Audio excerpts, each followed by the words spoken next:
YouTube? This is Steve from Average Joe's Fantasy Football, and we've got your early Week 13 must-adds for your waivers. We are about 2 weeks left of the season before the playoffs start, so every little ad you put on your team has to be strategic and making sure that you guys get the best players. So we want to make sure this video is out for you guys to get you guys prepared. We obviously have a Monday night game tonight, so hopefully you got that Monday night miracle to help you become victorious and then start moving on to Week 13. If you guys are new to the channel, make sure you hit the subscribe button and that notification bell, and we're going to jump right into this. Now, as far as quarterbacks go, the first quarterback I'm going to mention as a good waiver wire is going to be Trevor Lawrence.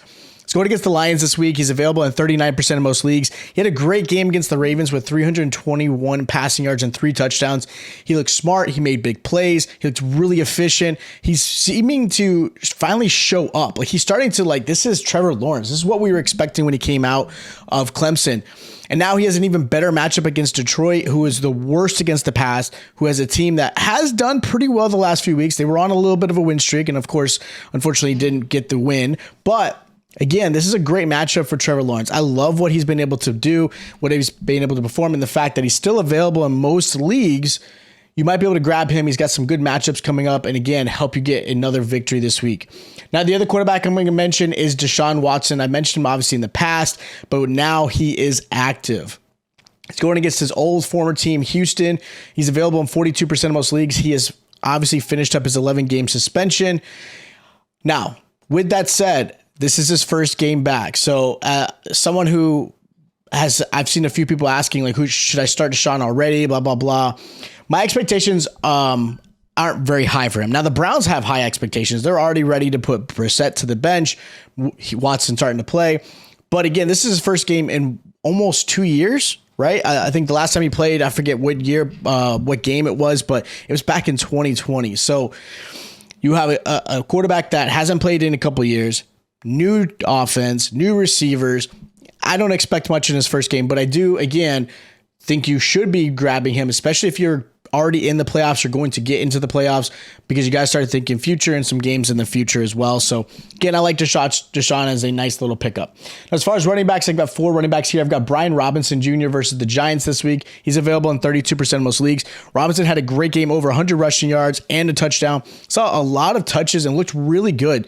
He does share the ball with Gibson, and I think Antonio Gibson has actually done a pretty good job in the passing game and really the third down guy. So that's where one thing I would say Brian Robinson obviously is missing in his game is really the pass option for him. He's not obviously getting a lot of receptions his way, which in PPR might be a little different. Now, in Standard League, Brian Robinson is actually a lot better option than, of course, Antonio Gibson. But I like Brian Robinson. I like his matchups coming up. He's finally starting to get more touches than Gibson. Worries me as far as some of my Antonio Gibson shares I've gotten in a few leagues. But I do like Brian Robinson as a good grab. If he's available, you should be picking him up. JaMycal Hasty is another guy I have in here. He's going against the Lions. He's available in 98% of most leagues, which makes sense. Obviously, he was never a starter. Hasty filled in nicely with Etienne when he went down. Now, he is expected to be back this week.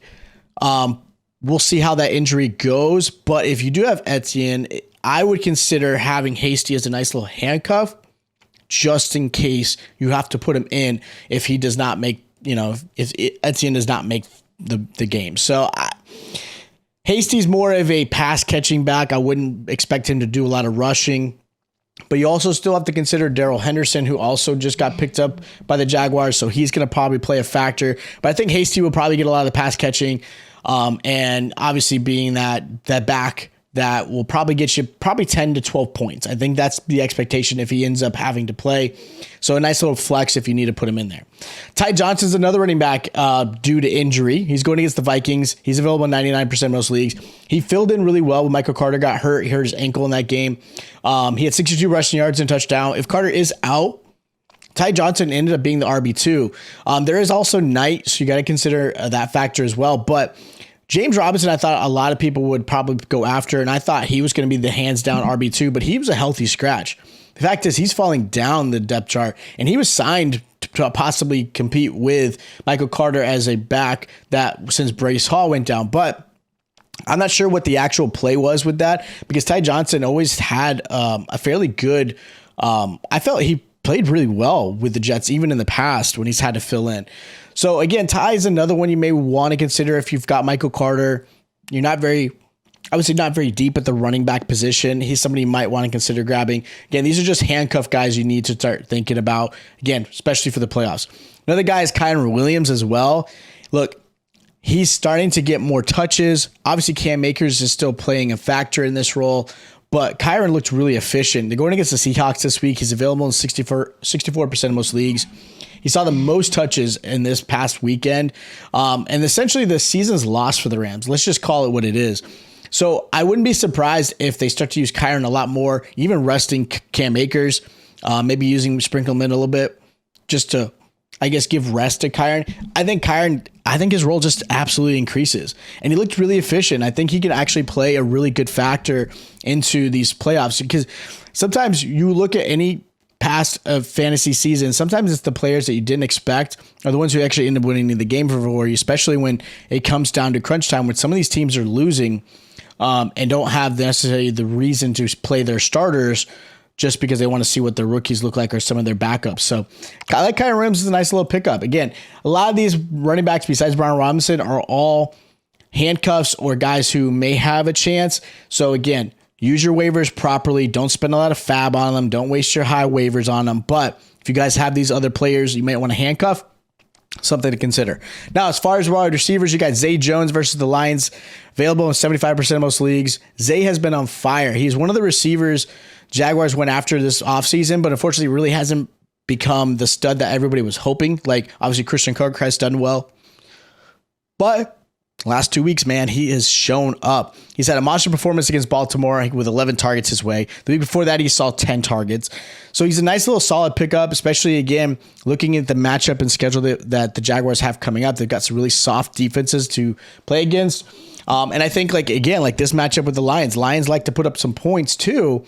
So I could see Jags having to be forced to still compete and not blow away the competition. So Zay might be a nice little factor. Treylon Burks, I've got him on here again. He's been mentioned several times, but he's still available in 49% of most leagues. Going against the Eagles this week, which is a tough matchup, but Burks has been good since he's come back from his injury. He's seen an average of 7 targets a game and over 70 receiving yards. He's finally starting to show the skill set which is why he was a first-round pick. Again, Tannehill's looking a little more confident. They are obviously still running in this offense through Derrick Henry, which is totally understandable. But really, it's Treylon Burks as the wide receiver one. Woods kind of fills in as well. So I like Treylon Burks as a nice little one. Now, the matchup this week is a little tough. Again, I'm not looking to say he's going to be a starter this week, but he's still available, and I'm definitely grabbing him because, again, he's got some decent matchups coming up. Last receiver I'm going to mention is Van Jefferson versus the Seahawks. He's available in 77% of most leagues. Jefferson is now the wide receiver one for the LA Rams. Robinson's on IR. He's got a foot injury. You still got Kupp that's out, which I expect to be completely done for the season because of the way the Rams are playing. So the fact is, Van Jefferson is now the wide receiver one. Now, with that said, Matthew Stafford's obviously dealing with an injury. He didn't play this past weekend. You got Perkins playing, I guess it was more just the game plan. They didn't really try to see what Perkins was capable of.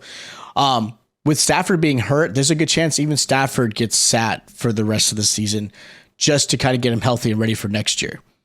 So Perkins would be the rest of the season starting quarterback.